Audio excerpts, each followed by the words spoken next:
నమస్తే, welcome to our channel. నేను పద్మిని. ప్రస్తుతంతో పాటు సోషల్ యాక్టివిస్ట్ కృష్ణకుమారి గారు ఉన్నారు. మాట్లాడతాం. మేడం నమస్తే. నమస్తే. నిజామాబాద్లో అత్యంత దారుణమైనటువంటి ఘటనే చోటు చేసుకుంది. ఒకే కుటుంబానికి సంబంధించి 6గురిని వరుసగా చంపేసినటువంటి వైనం.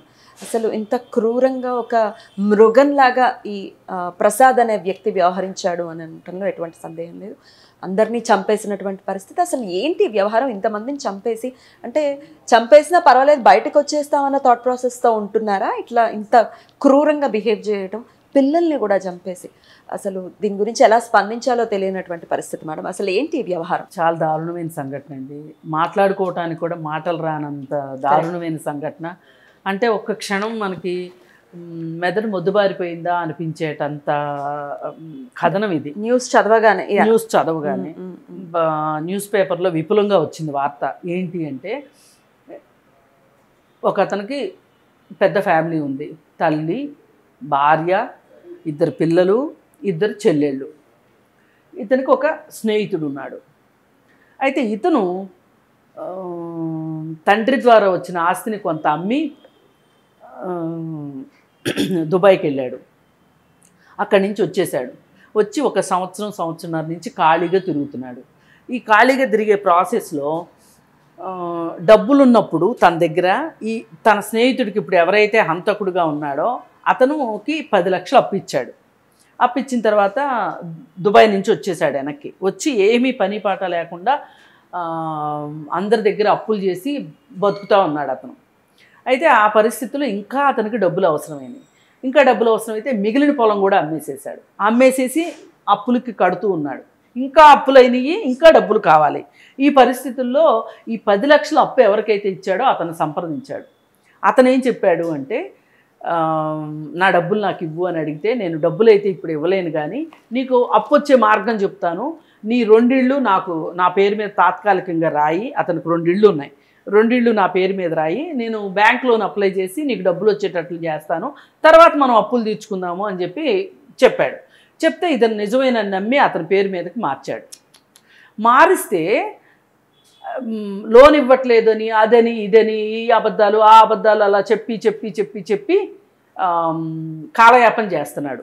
ఎంతకి ఆ పాత 10 లక్షలు ఇవ్వట్లేదు. ఈ పేపర్లు వెనక్కి ఇతనికి డాక్యుమెంటేషన్ వెనక్కి చేయట్లేదు.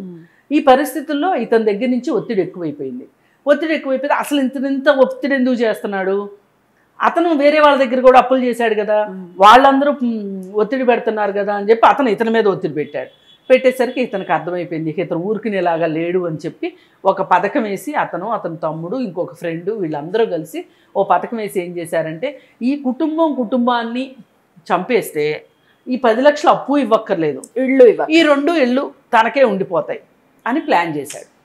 ప్లాన్ చేసి ఫస్ట్ అతన్ని తీసుకెళ్ళి పలానా చోట ఏదో అప్పు దొరుకుతుందనో ఏదో ఒకటి చెప్పి తీసుకొని వెళ్ళి అక్కడ అతన్ని చంపేశాడు. అతన్ని చంపేసేస్తే ఈలోపు ఏమైంది, చాలామంది ఇతను అప్పు ఇవ్వాల్సిన వాళ్ళు ఉన్నారు కదా, వాళ్ళు పోలీస్ స్టేషన్కి వెళ్ళి కేసు పెట్టారు. కేసు పెడితే వాళ్ళ ఇంట్లో వాళ్ళ దగ్గరికి వెళ్ళి ఏం చెప్పాడు, అతను పోలీసులు అరెస్ట్ చేశారు, అతను కలుద్దు రమ్మని చెప్పి అతని భార్యను తీసుకుని వెళ్ళి ఆ అమ్మాయిని చంపేసేసాడు. ఆ తర్వాత ఏం చేశాడు, చెల్లెళ్ళని తీసుకెళ్ళాడు. మళ్ళీ మీ అన్నయ్యని కల్పిస్తాను అని చెప్పి వాళ్ళని చంపేశాడు. అలాగే తల్లినిను పిల్లల్ని కూడా తీసుకెళ్ళి హోటల్ రూమ్లో పెట్టి మరి ఆ పిల్లలకి మీ నాన్నని చూపిస్తానో ఏం చెప్పాడో తీసుకెళ్ళాడు. ఆ పిల్లల్ని కూడా నిర్దాక్షిణ్యంగా చంపేశాడు. కొంతమందినేమో చంపి పూడ్చిపెట్టాడు, కొంతమందినేమో నదిలో పాడేశాడు, కొంతమందినేమో పెట్రోల్ పోసి కాల్చి చంపాడు. ఈ పరిస్థితుల్లో ఇదంతా జరిగిన తర్వాత అసలు వాళ్ళ అమ్మ ఏమైందో ఇంతవరకు తెలియదు. మరి వాళ్ళ అమ్మను కూడా ఉంచాడా చంపేశాడా అనేది తెలియదు. ఆవిడ పారిపోయిందా మేడం? ఆవిడ కనిపించట్లేదు అంటున్నారు. మరి ఇతను నోరిప్పితే కానీ మరి ఇన్ని చెప్పినోడు అది మాత్రం చెప్పకుండా ఎందుకుంటాడు, ఏదో ఒకటి అదైతే తేలుతుంది. కానీ ఇంతమంది కుటుంబ సభ్యులను పోగొట్టుకున్నాక ఆమె ఉండి మాత్రం జీవోత్సవంలా బతకాల్సిందే. సరే, ఏదేమైనప్పటికీ ఆ పరిసర ప్రాంతాల్లో పొలాల్లో ఒక శవం ఖాళీ ఉంది అనేది ఎవరో రైతులు చూసి పోలీసులకు చెప్పారు. పూర్తిగా కాలం శవం ఉంది అని చెప్పేసరికి అది ఒక అమ్మాయిది అయ్యేసరికి ఏం చేశారు పోలీసులు, ఆ సెల్ ఫోన్ సిగ్నల్స్ అవి ఇవి మొత్తానికి ఎట్లయినా సరే వీడిని పట్టుకున్నారు. పోలీసులకైతే దొరికాడు ఇతను. దొరికితే మరి వాళ్ళదైన శైలిలో వాళ్ళు విచారిస్తారు కాబట్టి అప్పుడు మొత్తం వీడికి కక్కాడు. ఇది జరిగిన స్టోరీ. అయితే ఈ ఎవరైతే హంతకుడు ఉన్నాడో వీడు ఇంతకు ముందు కూడా వేరే వాళ్ళ రైతుల దగ్గర ఇలాగే భూమి తీసుకొని వాళ్ళ చేతిలో ఎంతో కొంత పెట్టి అప్పుల కోసం భూమి తీసుకొని తను రాయించుకున్న పొలాన్ని అమ్మేసేసే మనస్తత్వం ఉంది వీడి దగ్గర. అంటే వీడి ఇంత నేర స్వభావం ఉన్నవాడు అనేది ఆ చుట్టుపక్కల అందరికీ తెలుసంట. అందుకే వాడు ఏం చేస్తున్నాడు, అక్కడ ఉండకుండా ఆ ఏరియాలో ఉండకుండా వేరే చోటకు వచ్చి సొంత గ్రామంలో ఉండకుండా వేరే చోట ఉంటున్నాడు. అసలు ఈ మొత్తానికి మూల సూత్రం డబ్బు. మానవ సంబంధాలన్నీ ఆర్థిక సంబంధాలే అనడానికి ఇంతకంటే ఉదాహరణ అయితే ఇంకొకటి ఉండదు. స్నేహితుడని నమ్మిన అతంది తప్ప, లేకపోతే వాళ్ళని నమ్మించి ఇంత మోసం చేయడం కరెక్టా అంటే ఏం చెప్తాం చెప్పండి.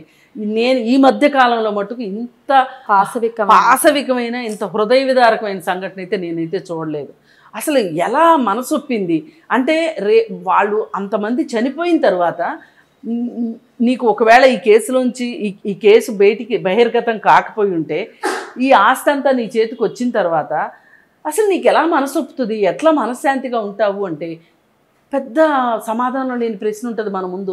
అసలు మరి మన వల్ల ఒకళ్ళు ఇంత నష్టపోతున్నారు అంటే, పైగా ఆ నష్టానికి మనం ప్రత్యక్షంగా కారణం అంటే అసలు ఇట్లాంటి థాట్స్ ఏమి ఉండవు. అంత థాట్స్ ఉంటే ఇంతమందిని చంపేస్తారు, ఇంత దాకా ఎందుకు వస్తుంది? అసలు చట్టం నుంచి తప్పించుకోగలమన్న ధైర్యం ఎక్కడి నుంచి వస్తుంది? ధైర్యం ఎక్కడి నుంచి వస్తుందంటే, ఇప్పుడు ఎంత హత్యా నేరమైనా సరే, హత్యా నేరం జరిగింది అనుకోండి, హత్యా నేరం మోపబడ్డారు, అది రుజువైంది అనుకోండి, వాళ్ళు జైలుకి వెళ్తారు.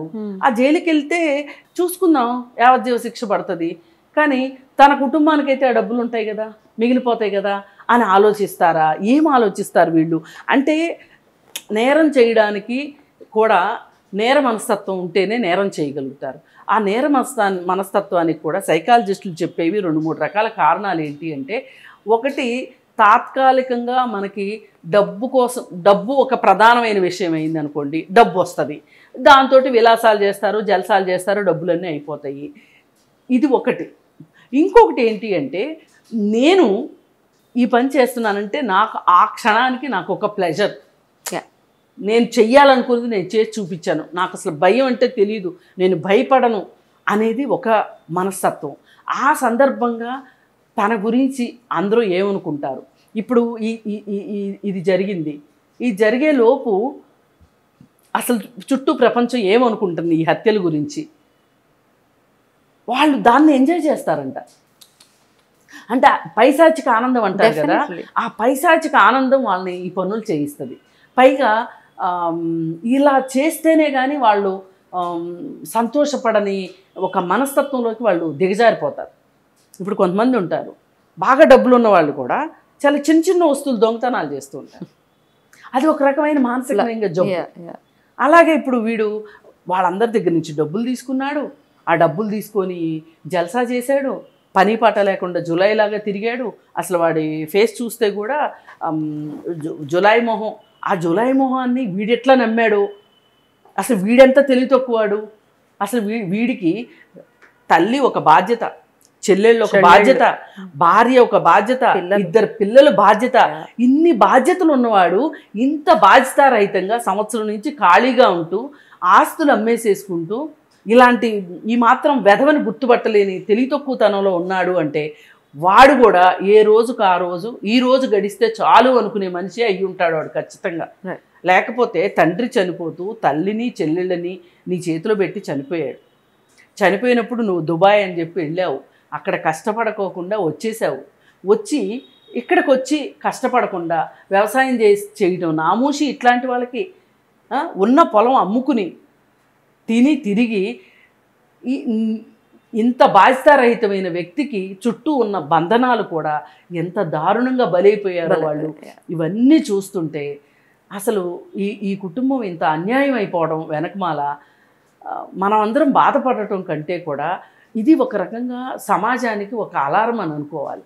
అంటే ఇలాంటి మన చుట్టూ ఉన్న దొంగలే మనల్ని నమ్మిస్తూ మనతో మంచిగా ఉంటూ ఇలా చేస్తున్నారు అంటే అసలు మనం ఎంత అప్రమత్తంగా ఉండాలి, ఎంత జాగ్రత్తగా ఉండాలి. అలానే భయపడుతూ ఉండమని కాదు, మనం ఒకళ్ళని నమ్ముతున్నాము అంటే ఈజీ మనీ కోసమో లేకపోతే ఇంకొకటో ఇవన్నీ మనకు ఉరితాళ్ళు అవుతాయేమో అనే ఒక భయం అయితే ప్రతి ఒక్కళ్ళు ఆలోచించాల్సిందే. ఇప్పుడు మీరు ఒక్కళ్ళే అనుకోండి, మీకు ఏ బాధ్యతలు బంధనాలు లేవు అనుకోండి, మీరు ఎలా ఉన్నా పర్లా, ఎలా చచ్చినా పర్వాలా, కానీ మీ మీదే నమ్మకం పెట్టుకుని చిన్న పసిపాపల దగ్గర నుంచి చెల్లెళ్ళు, భార్య, తల్లి ఇంతమంది ఉండగా బాధ్యతారహితమైన వ్యక్తికి ఇంకొక మోసకారి అలాగే హింసా ప్రవృత్తి ఉన్నవాడు స్నేహితుడు అయ్యేసరికి ఈ కుటుంబం కుటుంబం బలైపోయింది. పైగా మన చట్టాల్లో ఉన్న లోటుపాట్లు ఏంటి అంటే నిందితుడిని గుర్తించటం ఆలస్యంగా ఉంటుంది. శిక్షకి కూడా ఒక 10 సంవత్సరాల కాలం తీసుకుంటారు. తీసుకుని 10 సంవత్సరాల తర్వాత అతనికి శిక్ష వేశారనుకోండి, అసలు చుట్టూ ఉన్న వాళ్ళకి కూడా ఏమనిపిస్తుంది, నేరం చెయ్యొచ్చు, నేరం చేయడం తప్పు కాదు. 10 years అయితే అట్లీస్ట్ గ్రేస్ పీరియడ్ ఉంది, ఆ టైంలో ఏదైనా చేయొచ్చు అన్న థాట్ ప్రాసెస్ స్టార్ట్ అవుతుంది. ఇప్పుడు చుట్టూ ఉన్న వాళ్ళకి కూడా ఈ నేరస్తుడి సంగతి కాసేపు పక్కన పెడితే చుట్టూ ఉన్న వాళ్ళకి కూడా ఏమనిపిస్తుంది, పోలీసులు 4 రోజులు తీసుకెళ్తారు, కేసు కడతారు, మన అరెస్ట్ చేస్తారు, రిమాండ్కి పంపిస్తారు, మనం బెయిల్ తెచ్చుకుంటాము, బయట ఉంటాము, మనకి ఎప్పుడో కదా శిక్ష పడేది, అప్పుడు చూసుకుందాంలే అనుకుంటారు. నేరము చిన్న స్థాయి నేరము గుర్తించబడకుండా శిక్ష పడకపోతే ఈ నేర మనస్తత్వం ఉన్న వాళ్ళకి ఇది ఒక బూస్టప్ లాగా ఉంటుంది, మన ఏం చేస్తారులే. ఇప్పుడు ఇవన్నీ కూడా ఈ వరుస హత్యలు ఏంటంటే, ఒక హత్య చేసిన తర్వాత దాన్ని కప్పిపెట్టడానికి ఇంకొక హత్య, అసలు మొత్తం ఈ ఆస్తిని అనుభవించడానికి ఈ మొత్తం హత్యలు చేశాడు. చూసారా ఇతని ధైర్యం ఏంటి అంటే, నా దగ్గర డబ్బులు ఉంటాయి, నేను మంచి లాయర్ని పెట్టుకోగలుగుతాను, నేను బయటకు వచ్చేస్తాను అనే ధీమా అనమాట. అదే ఈ కుటుంబానికి కూడా ఆ ఆస్తి చెందకుండా చేసేసి, ఇప్పుడు ఎవరైతే ఇతను ఆ 2 ఇళ్ళు అతను రాయించుకున్నాడు, ఆ 2 ఇళ్ళు కావచ్చు, అతని దగ్గర ఇట్లాంటి ఆస్తులు ఏమన్నా ఉంటే అవన్నీ జప్తు చేసుకొని ప్రభుత్వం స్వాధీనం చేసుకుంటుంది, వీడిని పూర్తిగా నిరాయుధుని చేస్తుంది అంటే ఎవరికైనా భయం వేస్తుంది కదా. అరే నేను చేసేదే దీనికోసం అయినప్పుడు ఇదే దొరకనప్పుడు ఇంకెందుకు అనుకుంటాడు కదా, చేయకుండా ఉండటం బెటర్ అనుకుంటాడు కదా. మనం ఈ చట్టాల్లో కూడా ఇలాంటి మార్పులు రావాలి, అప్పుడు ఎంతో కొంత ఇలాంటి నేరాలు తగ్గడానికి అవకాశం ఉంటుంది. పైగా ఇంకొకటి చేయాల్సింది ఏంటి అంటే, ఇలా యాంటీ సోషల్ పర్సనాలిటీస్ తయారవుతున్నాయి అంటే మన సమాజంలోనే ఎక్కడో లోపం ఉంది. తల్లిదండ్రుల పెంపకంలో కావచ్చు, వాళ్ళ స్థితిగతులు ఆర్థిక పరిస్థితుల వల్ల కావచ్చు, లేకపోతే చట్టంలో ఉన్న లొసుకులు కావచ్చు, ఎందుకు ఒక నేరస్తుడు తయారవుతున్నాడు అనేది గమనించకుండా ప్రభుత్వాలు ఏదో గుడ్డెద్దు చేలో పడ్డట్టు ఒక నేరస్తుడు దొరికాడు, అతను అరెస్ట్ చేసాము, జైలుకి పంపాము, ఇంతటితో మా పని అయిపోయింది అనుకోవడం కాకుండా, అసలు ఈ నేరస్తుడికి ఈ నేర మనస్తత్వం ఎలా వచ్చింది, ఇట్లాంటివన్నీ ఆలోచిస్తేనే మనం రాబోయే రోజుల్లో నేరాలను అరికట్టగలం. డెఫినెట్లీ తనకి ఆ కుటుంబ సభ్యులు, చనిపోయినటువంటి ఆ కుటుంబ సభ్యుల ఆత్మకి శాంతి కలగాలని కోరుకుంటూ థ్యాంక్ యూ మేడం. నమస్తే.